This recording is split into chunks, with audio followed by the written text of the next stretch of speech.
আসসালামু আলাইকুম everyone, welcome back to my channel. আশা করি কাছে দূরে যে যেখানে আছেন ভালো আছেন, আপনাদের দোয়ায় আমরাও ভালো আছি। সো আজকে আমরা চলে যাচ্ছি দ্য অ্যাকোরিয়া কেএলসিসিতে।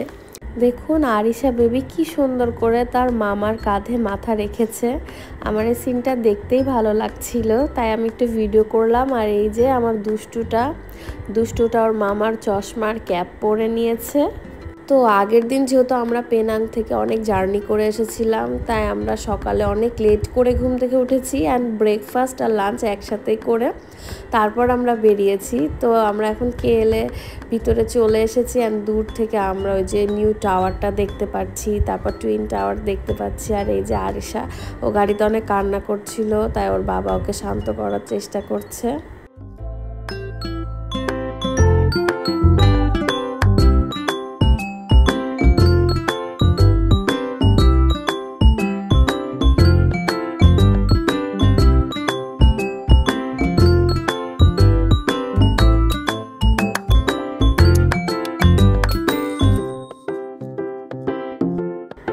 তো আমরা এখন অ্যাকোরিয়াতে চলে এসেছি। সো আমরা এখন আস্তে আস্তে পানির নিচে চলে যাব।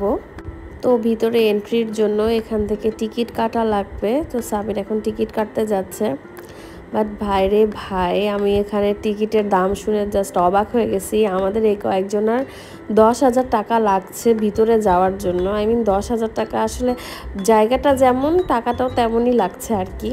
সো আমরা ভিতরে ঢুকে গেছি। আর এই যে আরিশা, ওরা ভিতরে ঢোকার সাথে সাথে মজা করতে শুরু করেছে, কারণ আশেপাশে শুধু মাছ আর মাছ। ওরা জাস্ট বুঝতে পারছিল না যে কোনটা ছেড়ে কোনটা দেখবে।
এইখানে আসার পর মনে হচ্ছে আরিশা সব কিছুই চিনে, সব কিছুই বুঝে।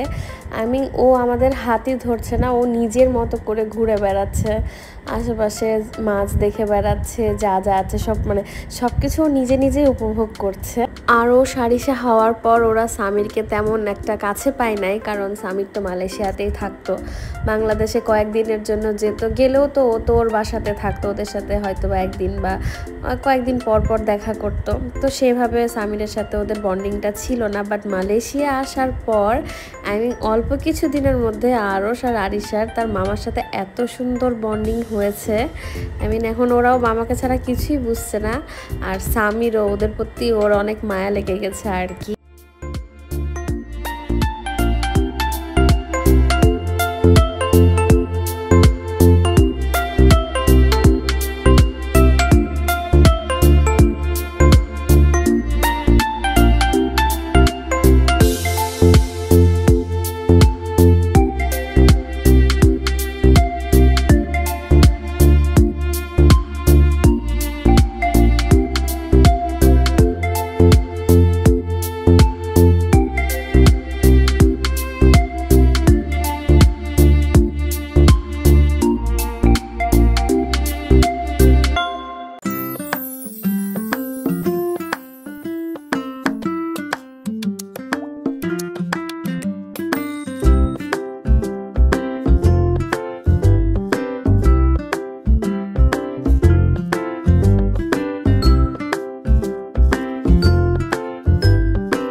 মাছটা এত বেশি বড় ছিল যে আরও সারিসা মাছটাকে দেখে ওরা জাস্ট পাগল হয়ে যাচ্ছিল।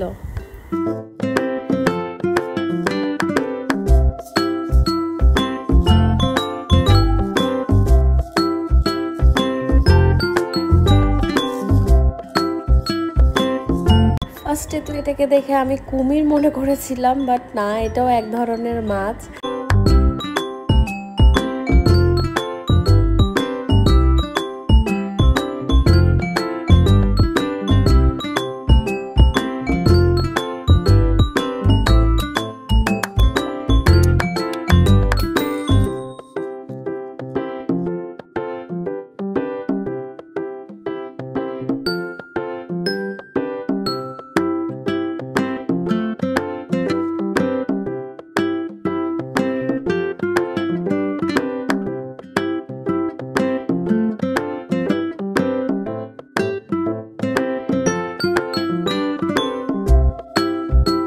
তো ফাইনালে এতক্ষণ যে জায়গায় যাওয়ার অপেক্ষায় ছিলাম আমরা, এখন সেই জায়গায় চলে এসেছি।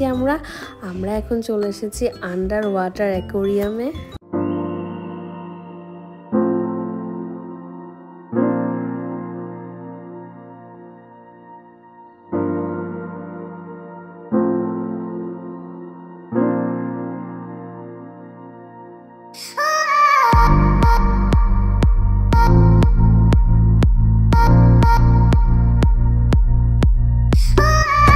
ওই যে আমরা দূর থেকেই একটা শার্ক দেখতে পাচ্ছি। তবে এইখানে আসার পরে আরও সারিসা আরও বেশি খুশি হয়ে গেছে, কারণ ওরা দেখছে যে মাছ ওদের মাথার ওপর দিয়ে যাচ্ছে। তাই আরস তো পুরো পাগলের মতোই করছিল। ও খালি ওপরের দিকে তাকাচ্ছিল, পাশে তাকাচ্ছিল, চারিদিকে পানি আর মাছগুলো যেহেতু অনেক ঘোরাঘুরি করছিল, ওর খুব ভালো লাগছিল। আর এই যে শার্কটা ফাইনালি আমাদের সামনে চলে এসেছে, দেখুন কি ভয়ঙ্কর লাগছে শার্কটাকে।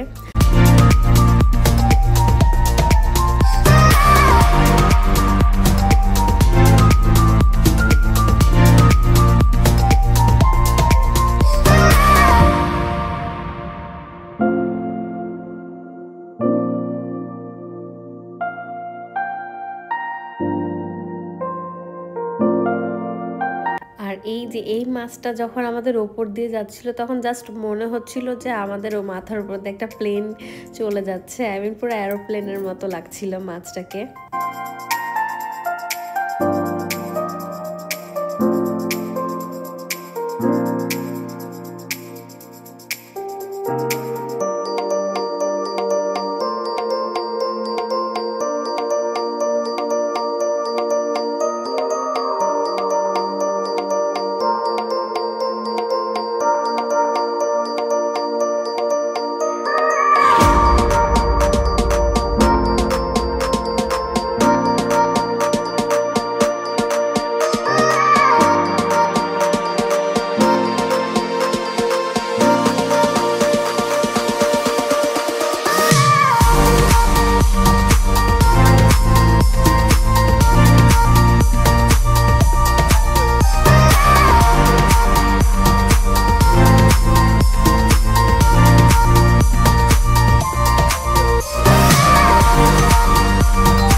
আসার পরে খুবই এনজয় করলো।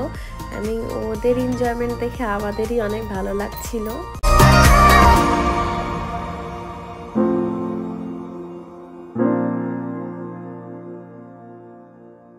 তো এবার আমরা চলে যাচ্ছি এক্সপেরিমেন্টাল ফিশের দিকে।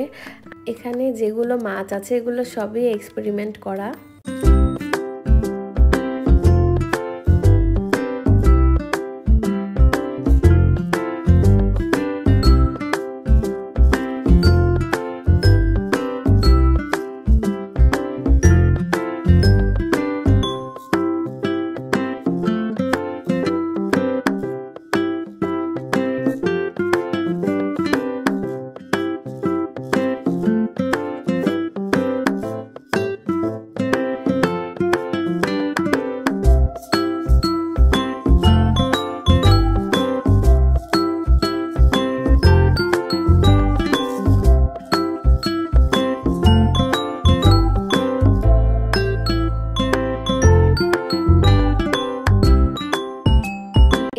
আমরা অ্যাকোরিয়াম থেকে বেরিয়ে গেছি, আমাদের অ্যাকোরিয়াম ঘোরা শেষ। এখন আমাদের নেক্সট লোকেশন হচ্ছে টুইন টাওয়ার।